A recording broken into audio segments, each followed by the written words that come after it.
Well, this is an area of work that I've always been quite passionate about, probably because I know that New Zealand's history around biodiversity management has not always been good, and neither has the Waikato. We've got room for improvement.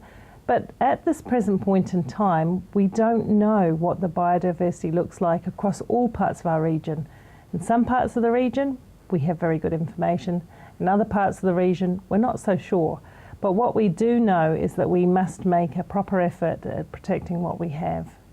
Yeah, so this fund really, as Paula said, is about ensuring that if we spend any money on biodiversity, which really is the strength of our region, that people are passionate about, not just council, but our community and community groups are really passionate about increasing biodiversity, which is, it might be as simple as planting a stream or a river, some dune care work, or major projects like Maunga Tautari to increase our natural heritage or enhance it.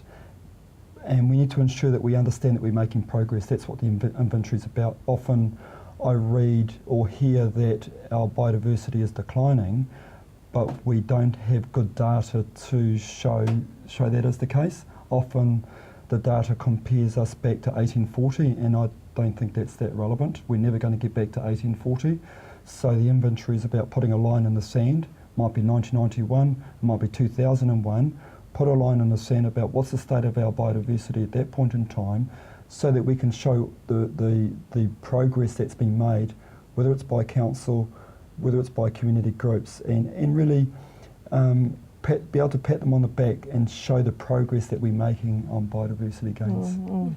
So it's going beyond the things that we know, because they're really obvious. The Maui dolphin, everybody in the Waikato understands that that's an endangered species, and we all care and are concerned about that. But there are other things that we know less about. We know that wetlands are diminishing, but there are all sorts of critters out there and all sorts of plants that we have no understanding about what's happening to them, and we should, because Vaughan's quite right, in order to improve we need to know where we're at and where would be the best place to focus. And I'll give an example of a farmer that I met last year at a meeting. She had planted 40,000 plants on her farm on the Waipa River, and that's the sort of person that we want to encourage and show that they're making a difference. And so this inventory of our biodiversity will be able to show easily the progress that we're making to increase our biodiversity. And biodiversity, so what does that actually cover?